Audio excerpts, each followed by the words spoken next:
And as you walk, you notice that this section of catacombs has fewer and fewer people, and from what Bruno tells you, is only frequented by those engaged in shady dealings. You find a small room in which a couple of makeshift beds sit on the ground with some broken bottles scattered around them. It doesn't seem like much of a hideout. Well, what were you expecting? Look, if they had anything right now worth stealing, they would have left someone to guard it. If they didn't leave someone to guard it, then they don't have anything worth stealing. And most people wouldn't come here anyway, just in case they had something worth stealing that was guarded. That makes a weird kind of sense. Yaga will have a look through some of the bedrolls. I will send you what you can find. Is anyone else having a look at anything? Are there any, like, drawers or cubbies? Nope. The only piece of furniture is the two beds. Look for, like, loose bricks or something. Actually, Baba Yaga will say that. You can have a look and see if there are any loose bricks that might have something hidden behind them. Are there any loose bricks? There are not. It looks like there's just some personal effects here. We've got a wooden crucifix and an old dagger. How old? Perhaps a few years. Their choice of drink is unusual. What you mean? Absinthe. Yeah. Oh, they wouldn't be drinking. Smuggling. Distilling, then. No, not down here. Selling it on. It's good money. Where would they be getting it? Couldn't tell you. Look, I don't know any of the Ravens' personal but Claude, he tried to join. They didn't let him, but he's at least talked to him. Could take you to see him. Or Jerome, he might know something too. He's almost blind, and that makes people forget he can hear for some reason. Never understood that. He can't see, but people seem to act like he's not there at all. He hears a lot. He may be a good lead if we're looking for rumors and the like. He mentioned something about the Ravens having a new supplier, but I don't remember what he said. I wasn't really paying attention. I don't get involved with them. It does not immediately sound like that pertains to our case. No, the smuggling bit. But if they have a new supplier that's decided they need to order hits on people, I suppose. Yeah, like a kid that sells candles. Would they not just a sharp point to the back? Be easier, that's for sure. Why the charade of setting them on fire, then? That is a good point.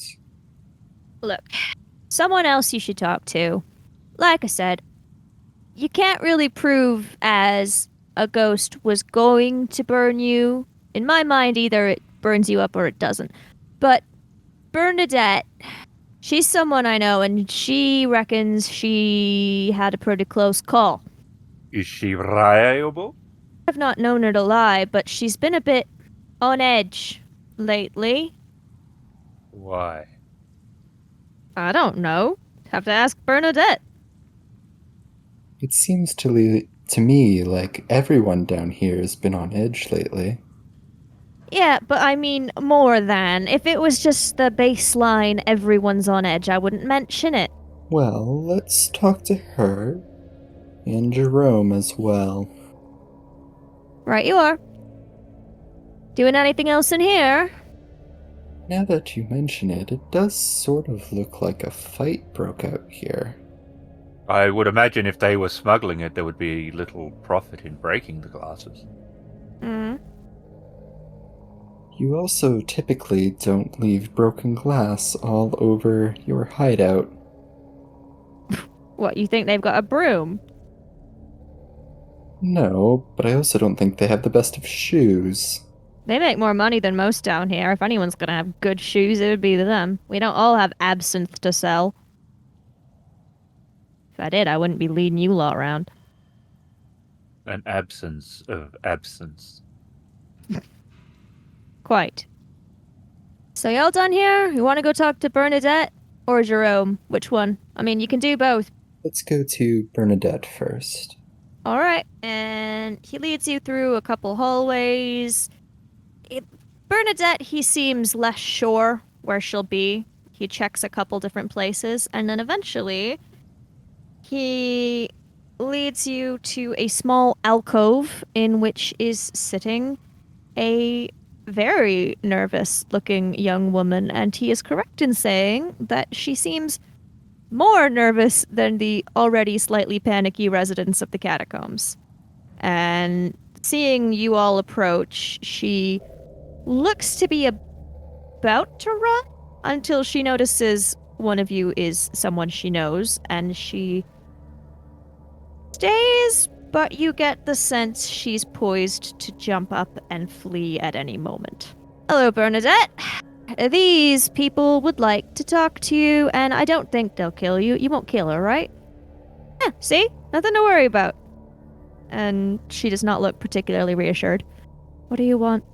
We want to talk about your encounter with the spirits.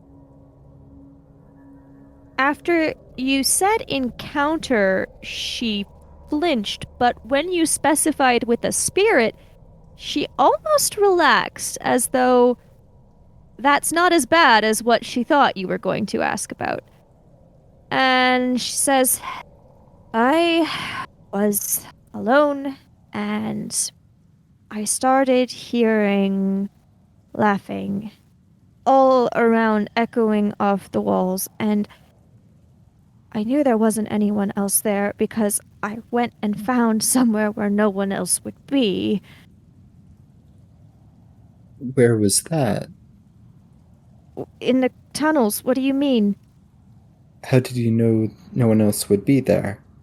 I checked. I went and saw that no one else was there, so I stayed there. Please continue. I don't remember what I was saying. Everyone says if you start hearing the laughing, you have to get rid of any light. So I dropped my lantern on the ground and it smashed, and then it was dark and I ran. And is that the end of the encounter? Yeah, 'cause I made sure to drop my lantern. That does sound rather terrifying, but I'm having trouble seeing how that is the cause of your ongoing distress. Don't know what you mean. Answered your questions, didn't I? You're in the light, but you still seem jumpy. You're surrounded by people. Yeah, didn't I just tell you the light's what's bad? So how's that going to make me feel any better? Well, you're surrounded by people here. Okay. And? As far as we know, it only attacks people who are alone. And? Why are you still nervous? What's it to you? We're just here to help. If you have a problem not related to this, we might be able to solve it. And if it is related to this, we definitely can help solve it. Bernadette frowns at you and looks at Bruno and says, "Why did you bring them here?" And he says, "They're looking into the burning thing, and you knew something about it. Sorry." Why is it that people claim the light is bad? Well, what she's talking about, it's not the light as such, it's what causes it, you know? You don't get sunlight down here, so you gotta bring your own. Lanterns, candles, they're all fire. So they say, if you start to feel like someone's watching you when you're alone in the catacombs at night, douse your light. No flame to burn you with, eh? Did they say that before the first incident, or only after? Why would they have said it before a ghost started burning people? That doesn't make any sense. I was wondering if it was like a local legend or something. No, they said it after a bunch of people got burned alive and they all had lanterns or candles on them because that's what you need in the catacombs. But Right. no one who's thrown the lantern away or stomped out a candle's been burned up, so people say if you feel like you're being watched, get rid of your light. Are you all done here? Because Bernadette's kind of angry at me, and I'd like to leave. Why did you appear tense and then relaxed when Baba brought up the spirit? You thought it was something else. She looks at you, but does not answer. Enough of these games. Baba Yaga is going to summon a little ball of fire in her hand. Okay, Bernadette is going to leap to her feet and run away because she doesn't have to be speaking with you, and now you're threatening her, so she's gone. Was that what you were trying to do? And Bruno looks as though he is considering fleeing as well. Baba Yaga douses the flame. I was hoping to just intimidate her a little bit into telling us what was really going on. Look, I know I'm supposed to be showing you around, but, I think I'm gonna have to take you somewhere where you can get back up and we part ways, hey? And he's backing away from Baba Yaga. Well, lead on. Where am I supposed to take you? You were going to the exit, yes? Fine, closest exit it is. And he will very reluctantly lead you to a staircase heading up. And as soon as he sees you've reached it, he's gonna turn and also flee. Heading to the doctor's. You're going to the cemetery? Yep, because that's now our only lead. So you walk for a little while and eventually come upon the cemetery. It is large and protected by high walls. Though normally maintained by many workers, you can see only one figure moving within. The smell of death hangs thick in the air. Walk in towards the figure unless it's clear that they are not the doctor. You see a serious-looking man who is holding a stack of papers, which he is flipping through, looking at the ground, which he occasionally taps on with his foot, and appearing to try and observe, you think maybe the texture of the earth, almost? He does not address you as you approach. Piper will stop near. He continues his examination of the ground. It's still there. Yes, I know it is, but I'm trying to determine how close it is to rupturing open. How may I help you? We have been sent by the church. And I have been sent by the city. What of it? We are looking into the events that have been happening in the catacombs. They have led us to talk with you. I certainly don't see why. I have nothing to do with anything going on in the catacombs. You did see the dead, the burned. I suppose they were burned. Is that the extent of your professional appraisal? I have not been hired as a coroner. I am here to deal with the issue for filled mass graves. And he finally turns away from his examination of the earth to look at you and sees the three of you standing rounds. So how may I help you in the most expedient way possible so that I may return to my work? I would say truthfulness would be a path to expediency. At this time, you are the only one that has seen the bodies. That is incorrect. I am not the one who discovered them. You are the only one that is known.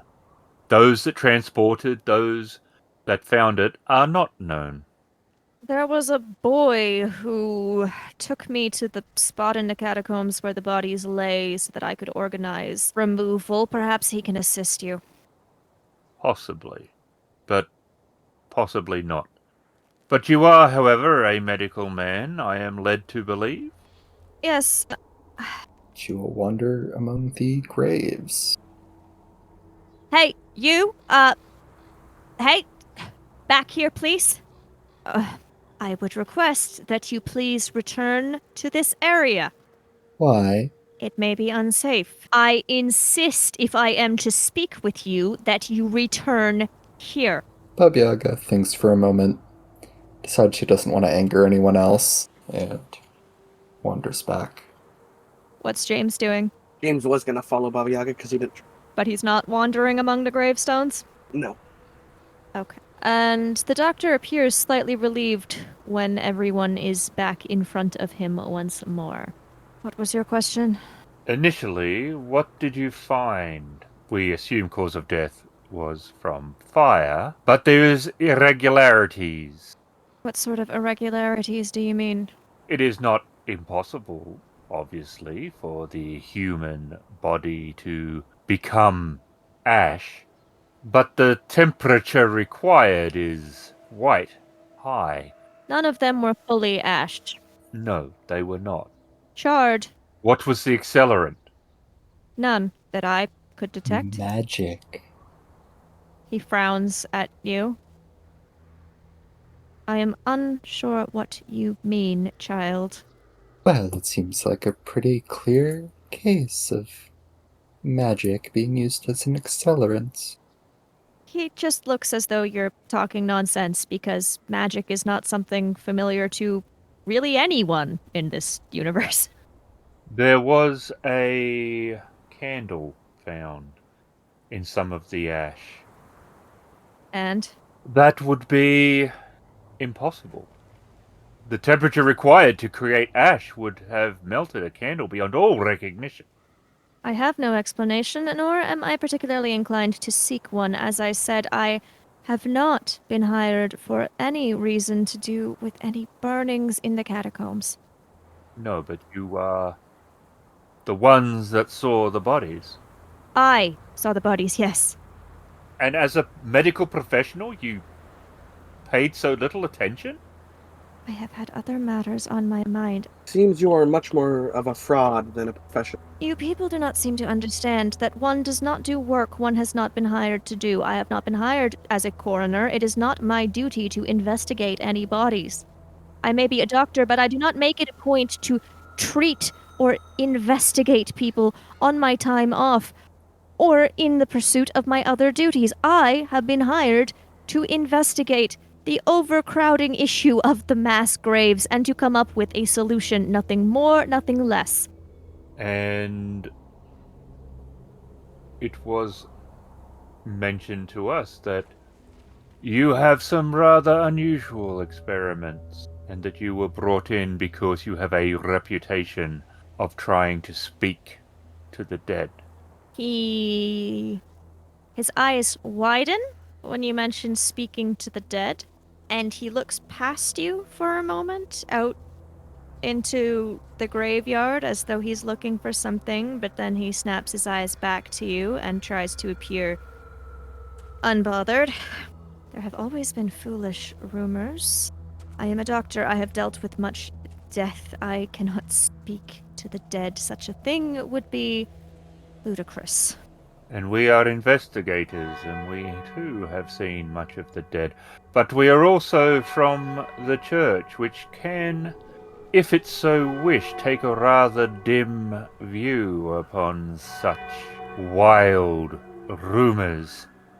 And they may, if they so wish, because it is very much in their courtyard, require a great deal of investigation, which would take you a lot further away from where you want to be. I have nothing more to say to you. And in the silence that briefly falls after his sudden declaration, there is a sound out in the graveyard. It sounds rather like somebody tripping and falling down. Well, Hook will go investigate. And as Hook begins to walk over to where the sound came from, the doctor suddenly becomes much more talkative. Please, as I stated, the ground is very unsteady. I will answer any questions that you wish. Please come back. Hook will look back and continue over toward the noise was.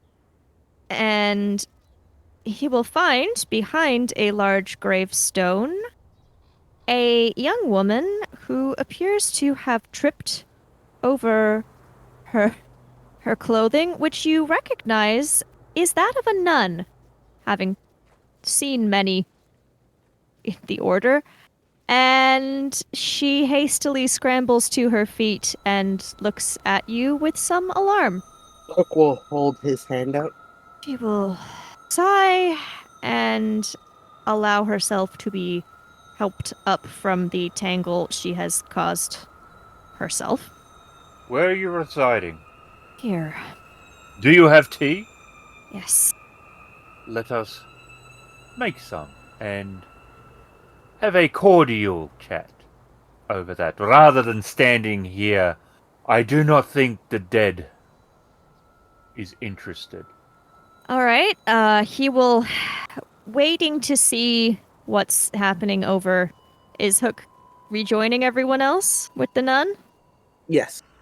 Okay. Once he sees that she is all right, he will lead all of you into a small, what looks like it could be a sort of groundskeeper's cottage that someone could stay at in order to help maintain the cemetery. And he will lead all of you inside and gesture to a table and begin making tea. I do not know if you're aware of the order or not. It's where we come from the highest ranking of the Vatican. I know of no such thing. Alize May. He gestures to the nun. And she gives a small, careful nod. Our interest of the macabre and the things that move in shadows, I really do not have a particular interest in what you are doing. However, do not take my apathy as anything other than a gift. If you annoy me, which, sir, you are starting to do, I will lose my patience. He sighs and, bringing tea to the table, says, I only took this job because it entailed staying here alone, and that meant that Alize here could stay without being discovered.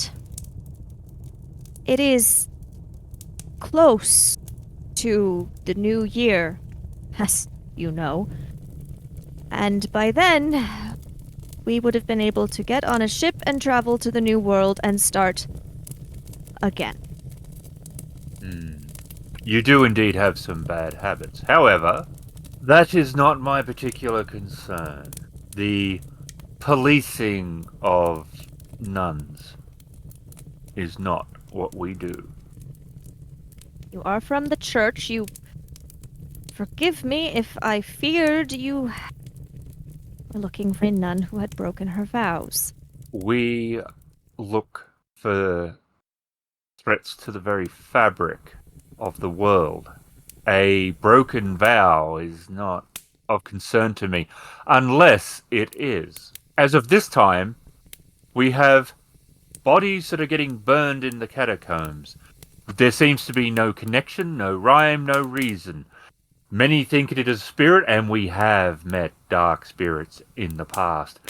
They all had a reason for what they did. They all had specific targets. This seems to be random. And the nun who has been sitting quietly looks up with some interest at the discussion of spirits, and she says, I could tell you, and he cuts her off and says, Alize, you... And then he sighs and says, Fine, I suppose we are supposed to be bearing our souls to these people. If we are not honest, they shall, I don't know, turn us in. And he goes I back could to do pouring worse than tea. that, but that... Must we resort to common petty threat? I am trying to help you. You're meant to be a learned man. She resumes and says, "What Lorenzo does not wish me to say is that I have always been able to talk to spirits. I cannot say it is something they encouraged in the church, but there are two things right now that are causing great unrest among the spirits in Paris. One, well, Lorenzo could tell you more about that than I. He is a little bit of an astronomer. The other, there is a strange presence here. There is a spirit, restless spirits. They are common. Those who had unfinished business or died in pain. This is something strong and full of hate, and it has riled the rest of them up somehow. But I fear it becomes worse with the passing of the comet." And she looks to the Dr. Lorenzo, who sighs and says, "There is a comet that will be passing over tomorrow night. They say, now this is legend, I cannot speak as to its truth, that the comet Moriturus gives strength to spirits as it passes over. As I said, I know nothing of the validity of such claims. However, Alize claims that as it has been growing closer, the spirits have been more restless, so there may be some truth to the legend." Many cultures who witnessed Halley's comet have used it as a sign of portents of doom. It does not surprise me that this legend exists. I would say two things, maybe two things. Firstly, so it is not you that speaks to the dead, but your companion. My second friendly observation is there is such a rumor that it was you.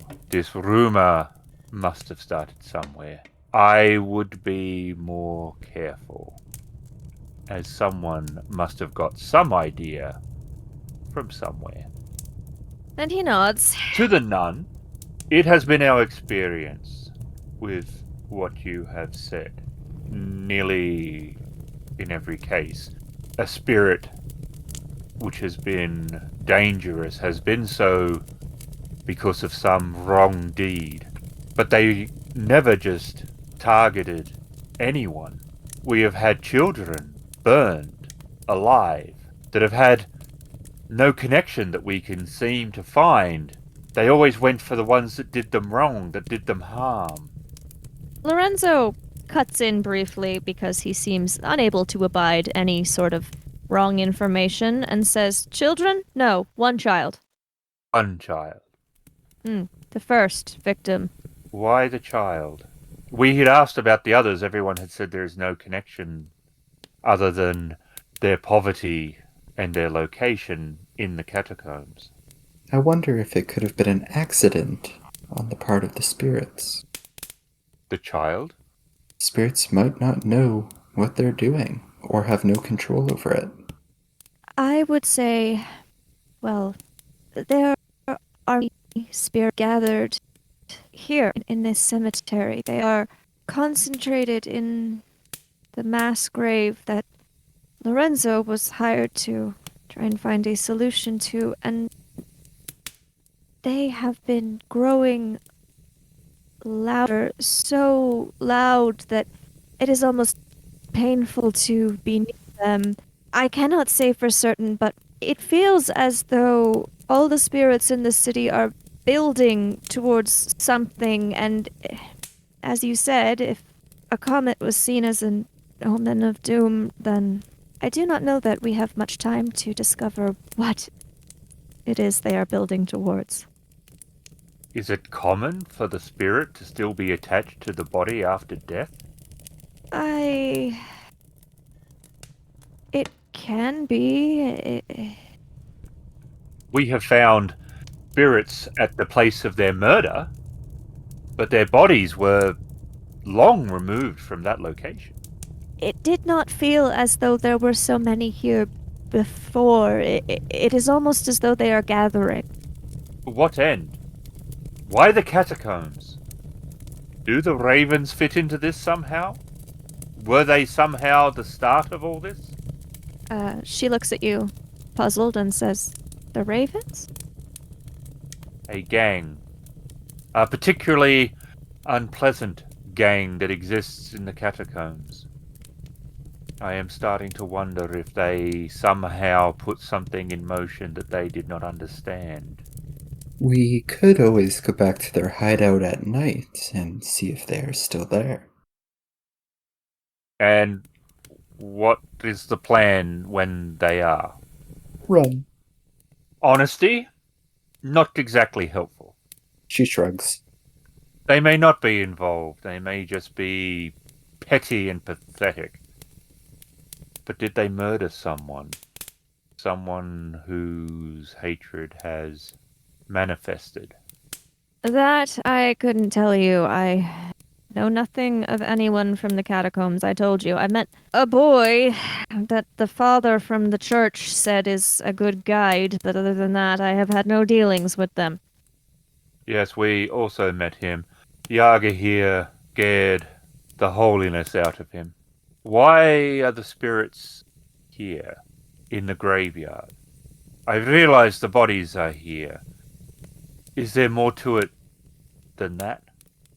It seems almost as though something is working them up into a frenzy, like I said, building in intensity and anger. I have been doing what I can. To be honest, I am afraid of what will happen if it continues to grow. I have been attempting to do what I can to soothe them. It seems to work for a short while, but I have to keep at it, and I do not think I could do so forever. And you, Doctor, what is it that you have been doing? Is it really just looking for a solution to where to store the dead, or have you been working on other things as well? I have been investigating what I was hired to do. I told you I took the job because of the location, not that I was ignoring my duties entirely. The main issue, he looks especially towards Alize, and to a lesser extent Baba Yaga, and says, "I am afraid the subject is not pleasant. Do you wish me to continue?" Yes. I do not know how familiar you are with the decomposition of bodies. However, the process produces gases, things such as that. The whole pit, I suppose you could say, into which the city has been carelessly tossing bodies, has become bloated. The earth is softening. It could rupture at any moment. That was not a lie. I do not know if this has any connection to what Alize is speaking of, as I cannot hear the chorus of the dead she reports coming from the grave. I have heard noises myself, however, those could be explained by normal decomposition. Can you tell me about the anger? They are all angry now, but the source is one spirit in particular. It isn't usually here, though. It could be in the catacombs. I have heard rumors of a dangerous spirit The whole there. of spirits?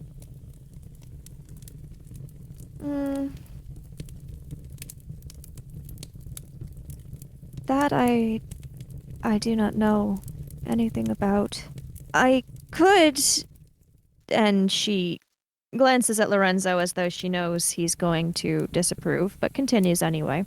I could go with you to the catacombs to see if I could find whatever presence is there. That would be appreciated, and we will guarantee that we will do everything in our power to keep you safe. Because I don't know anything about you, I'll be coming along too. As you wish. Should we go to the center, where the spirits are said to be? Problem with that is, how are we going to... We may be able to bribe Bruno. I think he made it clear that that's the one place he won't take us. Look, the catacombs under the city are not mapped. There are rumors that the city has some plans of how to use them in the future, so I suppose they may begin to do so. However, the catacombs are simply a series of abandoned quarries and mines. They are where people dug until there was nothing left to find. They are not kept track of in any official sense. What do you suggest, then? I do not know why you wish to ask me. I have no real knowledge of your mission or anything to do with it. I am simply going along if you take Alize with you. And Alize, what do you recommend? As I said, I can attempt to find the angry spirit in the catacombs, but beyond that, I do not know what you wish me to say. Trying to remind myself how many XP. For the catacombs, I think. Alright, and Lorenzo and Alize will go with you. But as they don't have any knowledge of the catacombs either, they are following and not leading. Can I use magic to determine where we go in and create a trail behind us? Which is, since you've been to a couple places now, you can make a position check against a 5 to try and find a specific place. And that wouldn't cost any soma. I think I'll do the magic breadcrumbs thing, so that if we run into anything, we can run out if we need to. So let's say she's got a bunch of rocks in her pouch that she can drop every 20 feet or so as Okay. markers, and she can detect where they are. But also, this only allows you to get back. It doesn't allow you to find what you're trying to find. Yeah, I'm aware. So where is it you're trying to get to? The Hall of Spirits, or Spirit Hall, or... Okay. You want to get to the Hall of the Spirits? So Piper can remember that Bruno said it was roughly in the middle of the catacombs, and I guess he is able to, from that, at least pick a direction to start heading in. Navigational theory has been walking down and coming to the crossroads or a fork or what have you and going, Bruno went that way. He said he would never go to the Hall of the Spirits. As he did not go this way, we shall. And he's moved through the catacombs doing that to some degree. Every now and again he will turn to the nun. Do you sense anything? Yes, but the way we are going, there are multiple spirits. None of them are the strange one, but that one might be elsewhere. I wish we knew more about it. Is Baba Yaga rolling for her magic pebbles? Yes, so I'll need 5 for that, with a base of 4. Okay, good. That is a success. And following Piper's navigation, you end up where you think is probably roughly the center of the catacombs, and there is a doorway leading into another one of the disused quarries, and Alize stops short of entering it and says, I would not enter if I were you. Why? The spirits inside are... They are restless, yes, but more than that, it's though they yearn for the essence of life. If you enter, they will do what they can to drain yours from you, it would not return it to them. I admit I did indeed think that the main spirit may reside here. You're telling me it is not. No, these here are spirits. They seem like those in the cemetery. I think that any other time they would be harmless. Something might have made them sad or confused to cause them to wander, but now it's as though something has made them angry, caused them to lash out. Why is this? Where is that other spirit? I can try follow it. And Alize begins walking away down another corridor. Follows. Alize is leading you through twisting corridors, but eventually you feel as though you are walking through hallways you perhaps walked through earlier today. And she stops and looks down a corridor as if she is listening, and you can hear a little bit farther ahead what sounds like a child laughing. We must have torches or something on us, yeah? Yes, you do. However, the sound is not coming from around you, it is coming from farther ahead.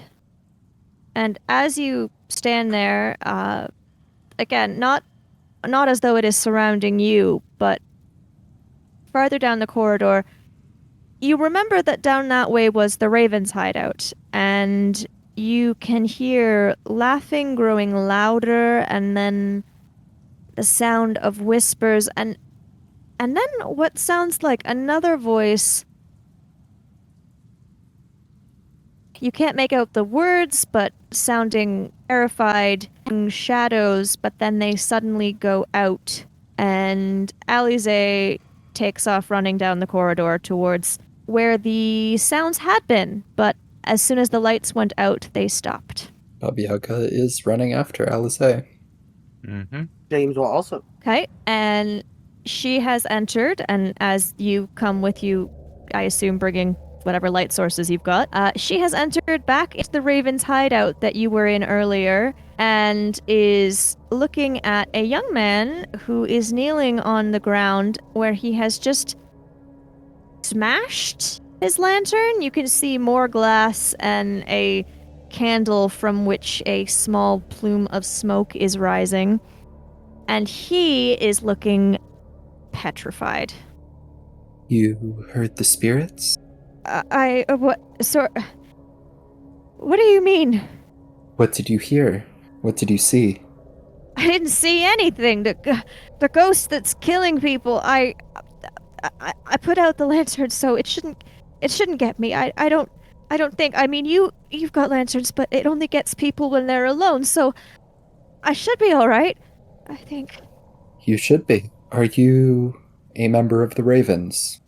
He opens his mouth to speak, but before he does so, who's holding a lantern? Hook wood. The man opens his mouth to speak, but just as he does so, the flame in the lantern that Hook is holding begins to grow taller, and rather than answering your question, he stares at it in abject terror. And Alize says, "It's very angry. I don't think he's the only one, but it is angry at him." Is the flame continuing to grow? It's stopped. It's taller than it should be, but it's not still growing. But the man is just staring at it, and he's not saying a word. And you can see scattered on the floor around the man is not only broken glass, but also coins. James. Yes. James, can you stand over there, please? And Baba Yaga gestures to the other side of the room. James will move over there. Perhaps put the lantern down. You can come back. He will put it down and come. Baba Yaga looks at the petrified man. Does he still Okay. seem terrified? Oh, yes. Are you a member of the Ravens? She asks again. And he's still looking at the flame on the lantern that James had set on the floor across the room. So he does not notice when the flame in Lorenzo's lantern suddenly seems to quiver, and then it grows so quickly that Lorenzo drops the lantern in surprise, but before the lantern can shatter on the ground, the flame lashes out, and suddenly the man before you is ablaze. His clothes and his hair are burning, and he is screaming in what you assume to be both pain and fear. Baba Yaga will put her hands onto the ground and try and summon as much moisture as she can up from between the cracks of the stone, and is going to try and fling it onto the man. Baba Yaga does this. As she is trying to wick all the moisture she can out of the ground, she realizes that it just isn't enough. The fire is too hot and too fast, and it doesn't make any sense that it would be so, and certainly someone shouldn't burn so quickly, but by the time she's managed to get enough water that she thinks she maybe could have helped, it's already too late. Have subsided, and before you is no longer a terrified man, but a charred corpse. Alize was staring horrified at all of this. Says the spirit is still here. Spirit, why did you do this? The spirit is maybe not wanting to talk to you, but is willing. And from around the corner into the Raven's hideout steps what looks like a burning girl. Only she's not burning. There's nothing to burn. She looks as though she's already burned beyond the point she should be alive. And she's not even quite there. And she steps into the room and stands before you, and she looks not angry but determined. And Alize says, I suppose she's willing to speak to you herself. I didn't do anything. Are you Yvonne? Yes. Why did you do this? Why did I do what? You killed this man, didn't you? Yes, I did. I almost didn't, because you were all here, but I'm so close. He was the last one before the real last one. So it was too good a chance to miss. Did they kill you? No, none of them did. Who is your final target? And she lets laugh and says, You think I'd tell you? I know you'd try and stop me. Not necessarily. If they killed you, they should answer for their crimes. But I know a lot of things now. I know a lot more than I did when I was alive.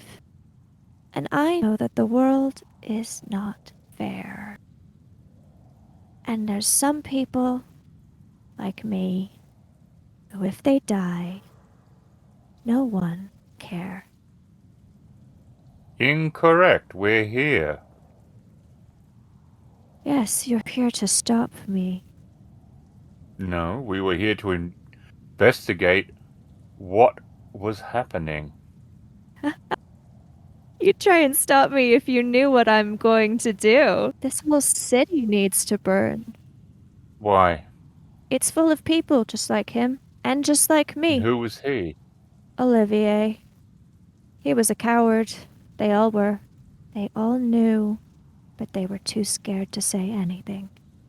So I burned them. And then I decided, why not burn everything? I understand how you feel. I often want to burn everything. Baba Yaga will create a little ball of fire in her hand. And Yvonne will wave her hand, and your little ball of fire is briefly a tall pillar of fire before flickering out. Why did they do that to you? That's a good question, isn't it? Yes, it is. That's why I asked it. Really, I suppose you'd have to ask the one who did it. And who was that? Oh, indeed. And she starts pacing around the room. Do you know what absinthe is? I didn't. Yes, Not really. a drink favored by artists. If you make it. I didn't know that, but I know it now. I didn't know what absinthe was, but I found out. Well, I found out that someone was making it and selling it to the ravens. It worked out well for them. I have a suspicion. See, that's the funny thing. It worked out so well for them because nobody would have suspected him. Nobody at all. Well, if I'm right. You seem clever. You probably are. I mean, you've met him already. My suspicion has been that Adrian is the one creating the absinthe and selling it to the ravens, and you were helping at the church sometimes, and somehow you stumbled onto something that you shouldn't have. I went into the cellar. I was looking for a broom to sweep the stairway of the church, so I could earn a couple pennies. Well, he hadn't locked his laboratory, so I found it. So he knocked me out in panic, and then what did he do? Well, he has a hatch that leads down here. But he couldn't just leave me down here, so he burned me. What he did was a terrible, unforgivable thing. We can make sure that he pays for his crimes. No, you can't. Not like I can. I'm not interested in your justice. I understand now that it doesn't work. I am going to burn him. I do not care what you say. And I will probably burn all of Paris too. You didn't used to be like this. No, I used to be alive.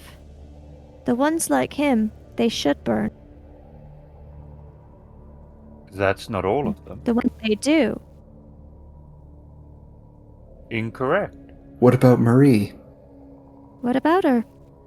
Does she deserve to burn? She's going to die anyway. Probably sooner rather than later, you know. She's sick. Wouldn't this be better than a long, drawn-out death? You, she gestures to Baba Yaga, said that was worse than a couple seconds of agony. So, if I follow your logic, I'd be doing her a mercy. Or were you lying before? No. But it should be her choice, as she hasn't done anything wrong. Everyone's done something wrong. They don't all deserve to burn, but they'd die anyway, and this city... It wouldn't take much, you know. There's so much already boiling up under the surface of that cemetery. One little spark, and whoosh, it all burns. I've been waiting. It's not time yet. But tomorrow, Alize sort of tears herself away from the burning spirit who she's been looking at with almost horrified fascination and says, I suppose that's what they've been building towards in the cemetery. She's the one that gathered them and made them angry. And Yvonne just smiles. You are all... It's funny. You're all wrong in different ways, but you all think that you're right. But that's just how everyone who's alive is, you know. I might... Maybe. I might agree not to burn all of Paris on one condition. Oh? I'm sure you could guess. You want us to not warn Father Adrian that you're coming for him? It doesn't matter if you warn him. Just stop telling me to stop. Don't get in my way. And I suppose Paris doesn't need to burn. Everyone is a story. You, me, pages in time that make up chapters and unique tomes. Your story hasn't quite ended. I will not stop you killing Adrian. He is no longer Father Adrian. But if you try to harm innocents the way that you were harmed, I will try to stop you. It does seem rather a waste after everything aligning perfectly, but the problem is, and please, and she looks at Baba Yaga, not take this as a chance to talk me out of what I have already told you is a certainty. After I burn Adrian, I don't know what comes next. 'Cause, well, my plan was to burn everything, so if I don't do that, then what? How about something positive? Like what? You have an incredible amount of power. Surely that can be used for something better. And in the future, when you are remembered, and you can be remembered, let it be because you became the best of humanity, not the worst, like Adrian. A pretty speech, but your order recruits ghosts, then. All manner of beings. So you would rather just be down here burning whoever you come across? That is not what I said. Give me some time to consider your offer of recruitment. I have things to do.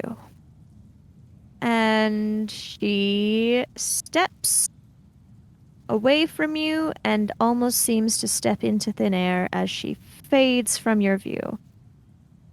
And Alize says,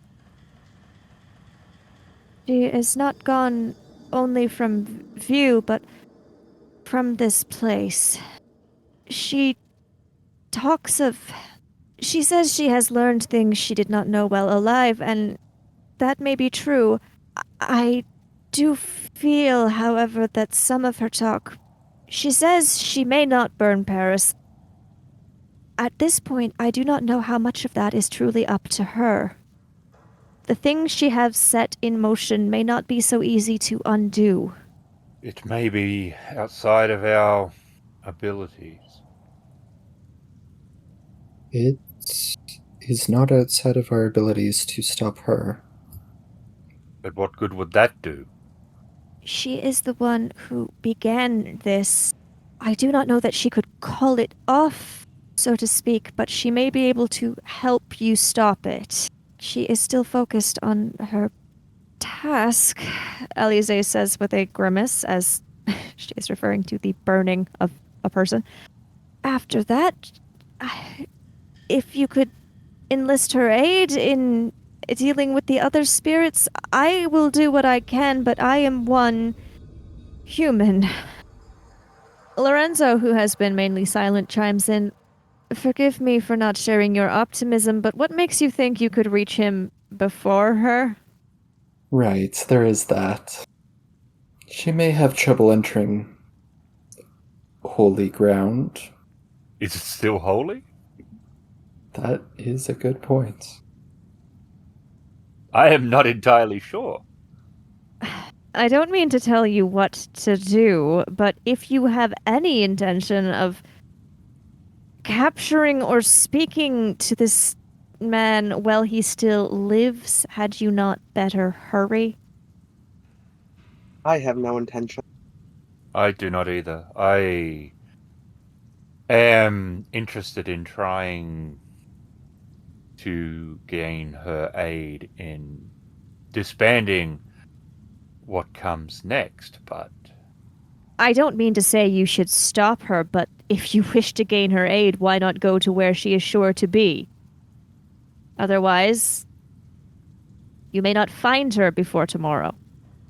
you should have led with that. Are we going to the church then? I led us here. I didn't know how to get there, so I will follow. Alice and Lorenzo will tag along because they don't want to be stuck down here forever, so... Baba Yaga quickly leads them out without them getting lost in the maze. To the church entrance, if possible. The church is there. It is nighttime. It does not seem that there are many people or any people that you can see around the church, so you assume there wouldn't be many inside either. Piper will enter. Baba Yaga is following. In the center aisle of the church kneels Father Adrian. Or Adrian, as you have been referring to him. His face is streaked with tears. His hands are clasped in front of him as if in prayer, and he is muttering something over and over and over under his breath. And as you approach, you can hear that he is saying, "Forgive me for what I have done," over and over. And the candles that are in the church suddenly begin to flicker, and their flames grow until they are pillars of flame reaching and lapping at the ceiling of the church, but they don't appear to be setting the building itself on fire. And then Yvonne is there, behind him, up at the front, standing behind him with a rather serene look. And for the moment, she's simply staring at him, and then she looks up past him at your little group and waits to see what you will do. You will not find forgiveness here, Father. He looks up at you with panic and looks as though he's going to say something but cannot find the words, and then he jumps in terror when from behind him a quiet voice simply asks, "Are you going to stop me?" If you are set on doing this, I won't stop you. Yes. Baba Yaga looks at her, looks at Adrian, and steps out of the way. And Adrian looks at you almost pleadingly, but seems to realize he is not going to gain any sympathy in this scenario. So instead, he merely bows his head as he is engulfed in flames, and you think you can still hear him whispering, no longer to Yvonne or to you, but perhaps to God, as that is his only remaining hope for forgiveness. And after a while, the crackling of flames dies down, the candles shrink back to their normal height, and there is a patch of ash in the center aisle of the church, behind which stands a small spirit who looks at you. And Piper will walk up to the pile on the ground. Ashes to ashes, dust to dust. Your god may forgive you, but I cannot. And then he looks up at the girl.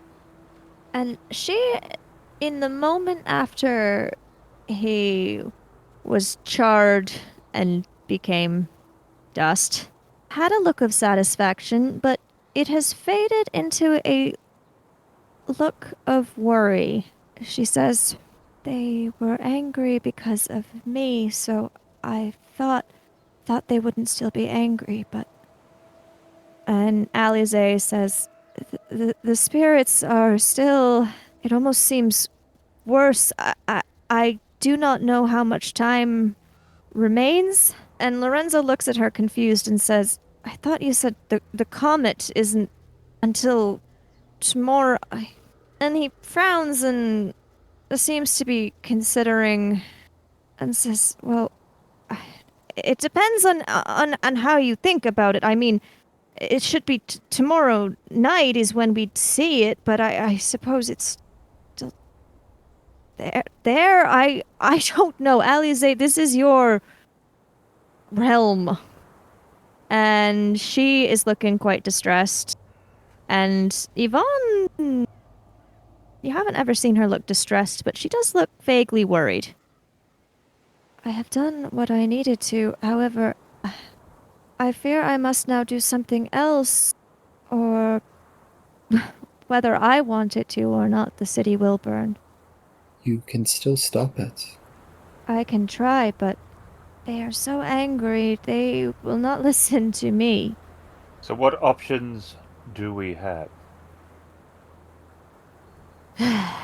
Well, according to what everyone said and what I know, any sort of fire or explosion is going to start in the cemetery. So whatever you want to do, you gotta do it there, I suppose. I have a key to get into the underground mass grave, although I don't know if anyone wants to do that. If she's not going to set it on fire, could they do it themselves? And he seems to be mostly confused because he's not really familiar with ghost things. And Yvonne says, normally it would take a great deal of power to do something such as set a whole city on fire, but what with comets and the amount of bodies in the grave and with how angry I made them, it would only take a spark, and I think you'll find most spirits could manage that. So what do we do?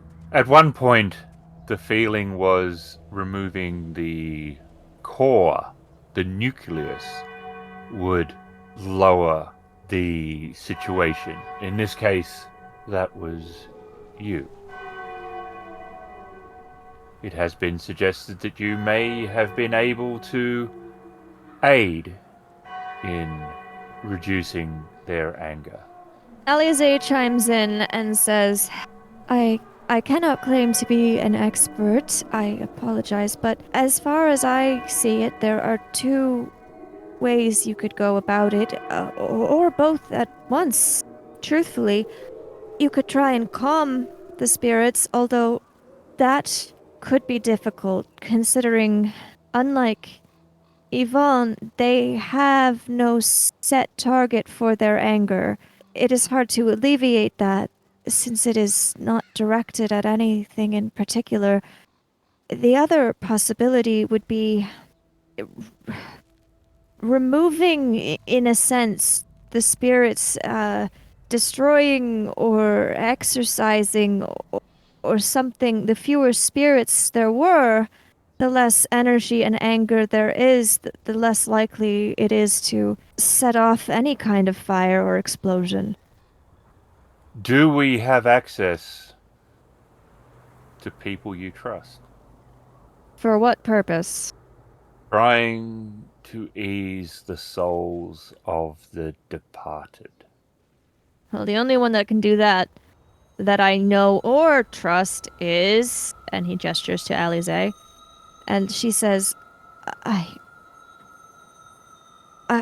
do not wish to return to the church. However, even were I to do so, I did not know anyone else there who could communicate with spirits. Can you give her strength? No, I can burn things. So I could certainly remove some of the spirits if that would be assistance, but calming them, I do not think.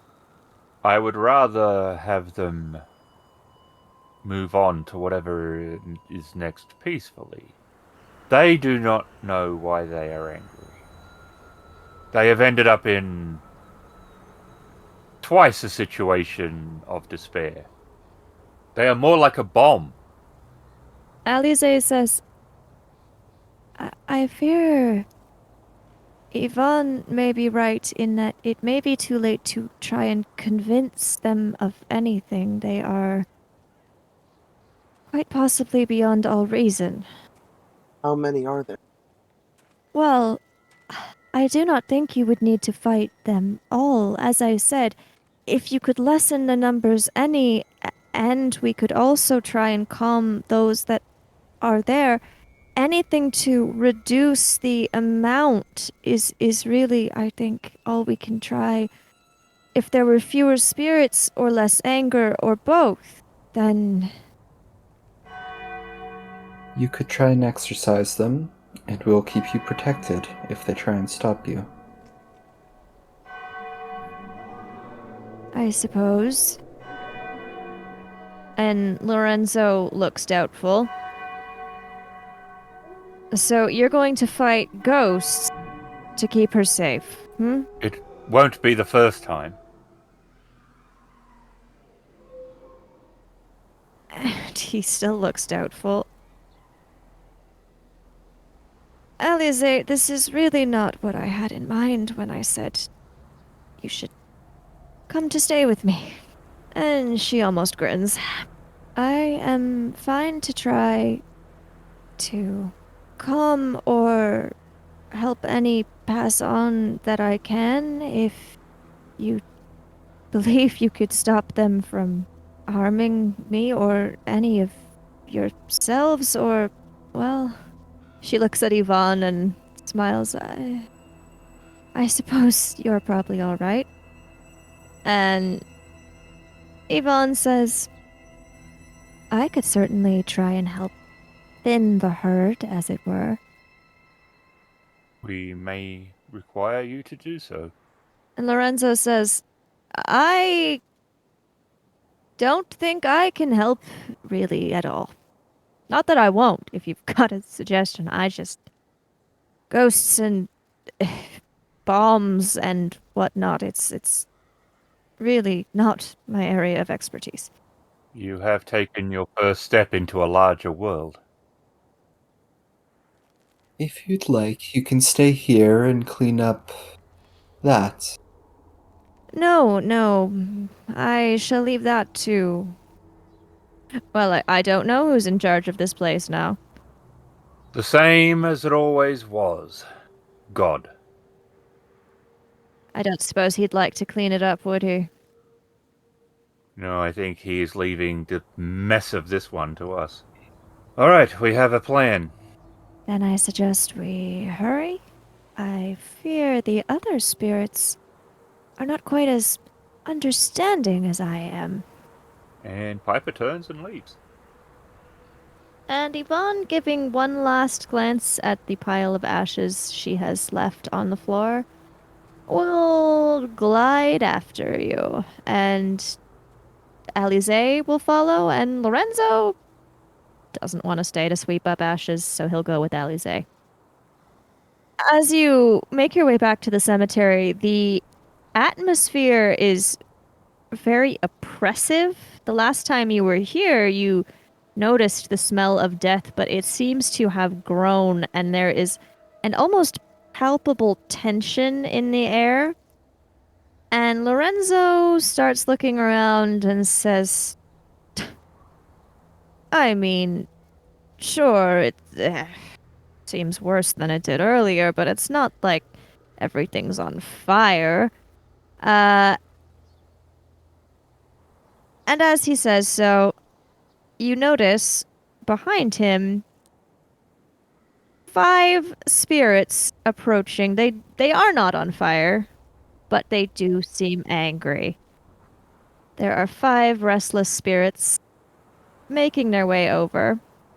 Piper will twist his cane and slides a rapier blade out of it, and as parts of it leaves the now flute cane, a hilt snaps out, a swept hilt based on springs. And he takes up position. Hook! When the time comes, we may need your graveyard dust. Alize has clasped her hands, and you imagine she is praying, but she seems quite focused on something. And Yvonne has, with a small grin on her face, floated up a few feet in the air. And she is looking, again, not angry anymore, but very determined. And she is facing the other 5 spirits. Baba Yaga will focus for a moment, holding her hands together at the fingertips, and a bit of light starts to form in the center. And a piercing beam of light flies towards one of the ghosts. You need a 5. You've got a 4. She fires the beam of light, and it does look really cool. But as it goes towards one of the ghosts, it does kind of a somersault in the air, avoiding the beam completely. James will reach into his jacket and grab the velvet bag and toss a handful of graveyard dust on one of the ghosts and attempt to slash it with his... All right, you need a 5. You're using a weapon, so you get base 3. So you shall need at least 2 additional successes. success. So he reaches into the velvet pouch and grabs a handful of the dust and flicks it at the ghost. It turns from a whitish blue to a very pale, like what they would have looked like, very pale colors. And he will slash up into the shoulder of it. He is surprised at how it truthfully feels like he did slash. He will pull back his arm. And although the hit felt solid and the spirit felt corporeal, after you remove your sword, it does fade away as though it has dematerialized. I would like to play. Okay. Try to impart confusion on the ghosts. Okay, you need a 5, and you get 3 because it's music. Boom, boom, boom. And All one right. better holds his blade down with one hand, and with his left hand, with a reverse grip, letting the flute rest across his inner arm, he plays a melody. And he aims it at the ghosts with the idea of slowing them mentally, so maybe they don't attack fully, or they are easier to hit. I don't know which way. I will say that it'll take 1 off their opposition level, so it'll now be a 4 to hit them instead of a 5, if you think that seems fair. Alize is focusing on, you assume, just trying to sort of calm the situation as a whole, as she doesn't seem to be focusing on any spirit in particular. And one of the spirits you can see starts approaching her, which causes Lorenzo to, in a sort of a panic, as he's not a combat person, lash out at it and try and punch the spirit. And you're surprised when his fist does go through it, but it does disappear, which seems as though that's not how spirits work in your experience. However, it does rematerialize behind him, which Yvonne notices, and she swoops down, and She looks as though she's considering fire, but then remembering the whole burning the city thing. She will instead swiftly kick the spirit, and she is able to connect, being a spirit herself. And she is able to dispense with one more of the spirits, leaving 3. Everyone please make a defense check. You need a 4. You're all getting attacked. Fun times. So Piper's failed? Okay, Piper and Hook both failed. The spirit comes at her, and she quickly throws up a semi-solid wall of light that seems to deter the spirit from moving any further forward. Where it touches, the spirit fizzles. But it's not dead or anything. As for Piper and Hook,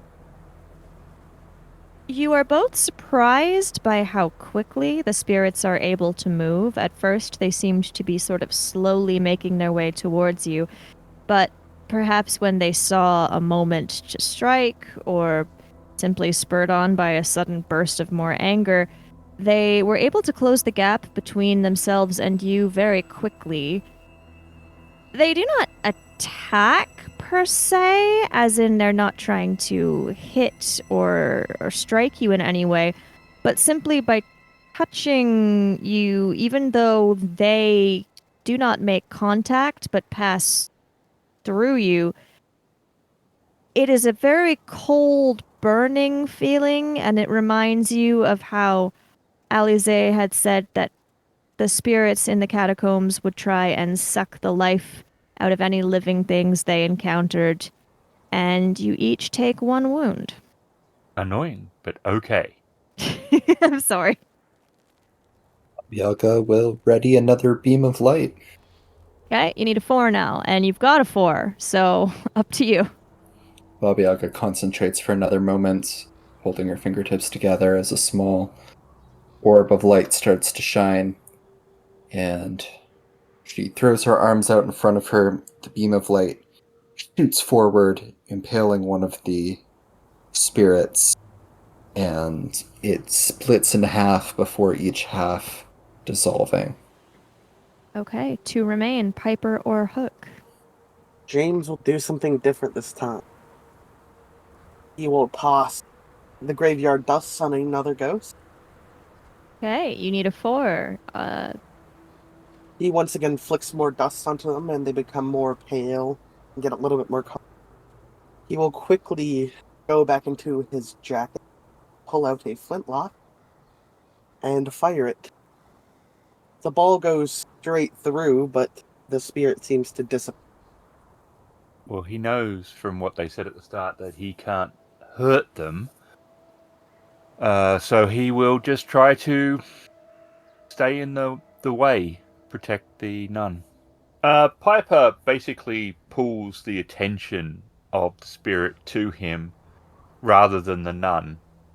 And then, as it starts to try to reach out and touch him, he uses his agility to keep twisting and spinning, making it miss and grow in its frustration. Okay. And as the spirit is confused and angry that it is unable to get to Piper, Yvonne is going to take that chance to quickly dart in. And she seems to do almost what the spirits themselves have been doing, in that she doesn't try and hit it. It just looks like she reaches out and touches it on the chest, and then it slowly dissipates. And you do not see any remaining spirits, but Alize is still focusing. But Yvonne will turn to all of you and say, I think it's fine for now. You can probably stop fighting. And Lorenzo will say, you think it's fine? What do you mean? She's still praying, meditating, whatever it is she does. And Yvonne says, "Don't you feel the difference in the air? There's a few angry spirits still, and I think she is working on that, but there's not nearly as much anger as there was. I suppose you think that's a good thing, but really it does seem almost a waste." There's something about living out one's life that is meaningful. And you're telling me this why? So that you can have compassion for those still alive. Not merely to rub salt in the wound. And Alize had her head bowed, and she looks up, and she looks tired and a little sad. And she says, "I did all that I can do. I feel that with this and with the comet passing over once it is gone, there really should be no danger from the spirits, although..." And she looks at Lorenzo with a sort of wry smile. "The issue with the cemetery itself, we have not dealt with."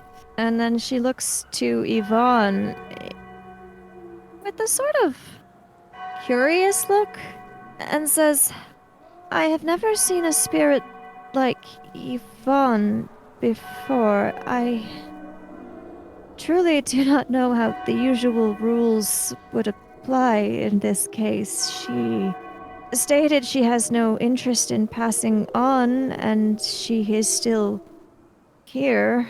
And Yvonne almost smiles and says, "Yes, I'm still here." You are welcome to come back with us. Perhaps there are people you can save. And she looks at you and says, "I find it difficult to believe that you would wish to invite a spirit that tried to burn down an entire city."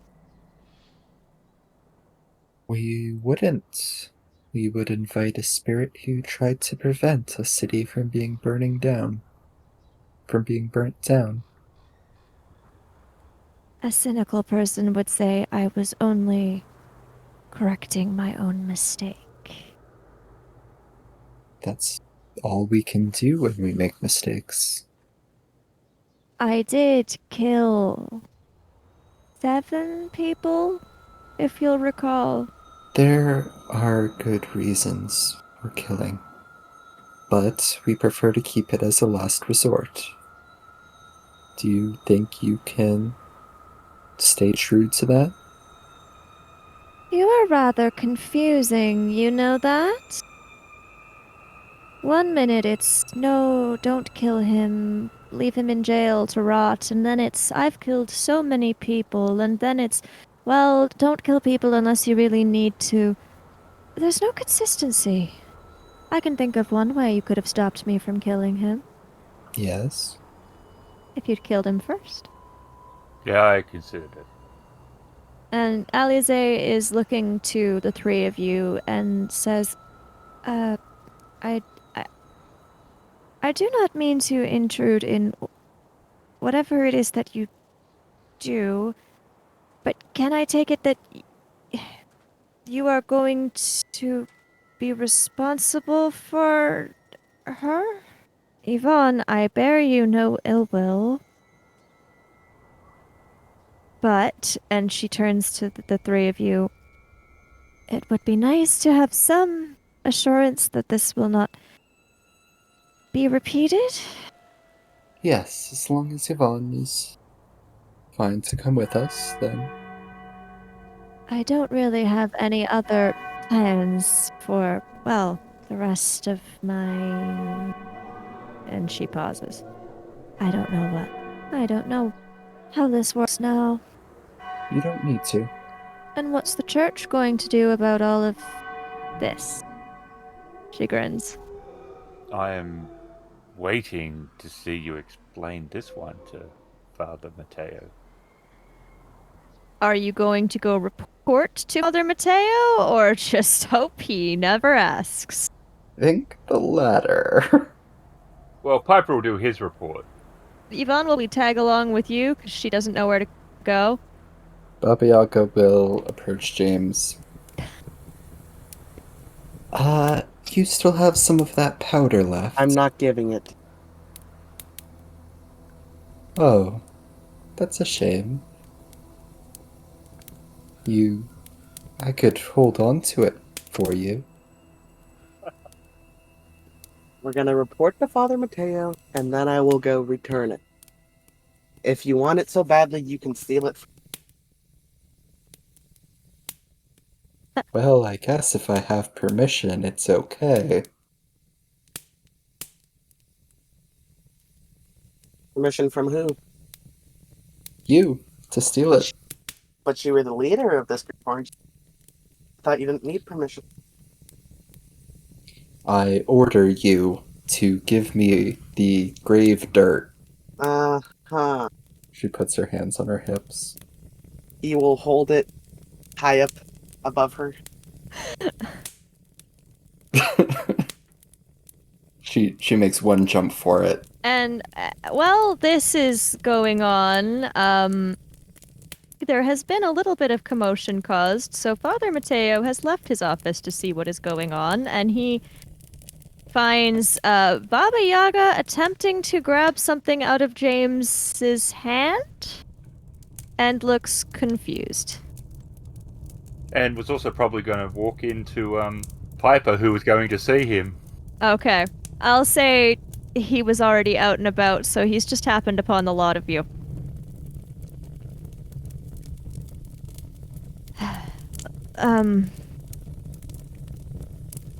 Which do you want to explain first? The jumping or... And he looks at Yvonne.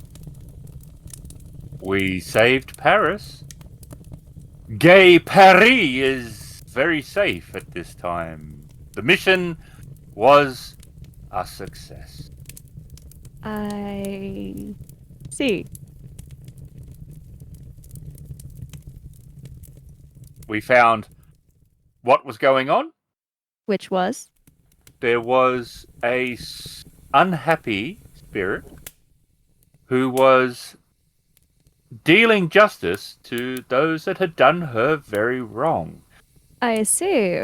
And you brought her back with you? Do you think that was a good idea? Is he talking about... Oh, I thought he was asking Baba Yaga for a second. No. And he sighs, and he doesn't look upset, just sort of bemused, and he says, "At this point, I truly could not say." And he turns to Yvonne and says, "I'm pleased to meet you. I suspect we will be needing to... I don't know, look into your situation further." She has much potential. However, it is fair to note that she did come from poverty without much education. Her life had not been particularly fair. And he looks solemn and says, "Such is unfortunately true for many. She is welcome here, provided, of course, she can abide by whatever guidelines we have in place. I do not know if any of you really do that, but..." And because she doesn't know yet, like, how deep the trauma, obviously it's deep, but how it's going to affect her, he does hand over a note to Mateo, and on it, it just says, "Adrian burned her to death." And he looks for a moment shocked, and then very serious, and he will nod at you and repeat, "She is welcome here." He was betrayed by those that never should have done so. He looks saddened, and it doesn't say anything for a moment, and then he turns to the other two. "I will, I'm sure, find your full report very... I don't know how I shall find it, but we will do what we can, and, Yvonne, we are going to find you somewhere to stay. And he looks sort of concerned, and she grins for a second and says, "Oh, don't worry, I won't set the whole place on fire." I think she's going to get along famously with Iskra. For a second, he looks horrified. And then he slightly smiles and says, "I'm sure." The Broken Tales RPG is released by the World Anvil Publishing, starring Ghost as Piper, SPG as James Henry Hook, Shadow as Baby Yaga, Emily is the Storyteller. Sounds and music by Syrinscape.com and Epidemicsound. You can find us at critfail.com.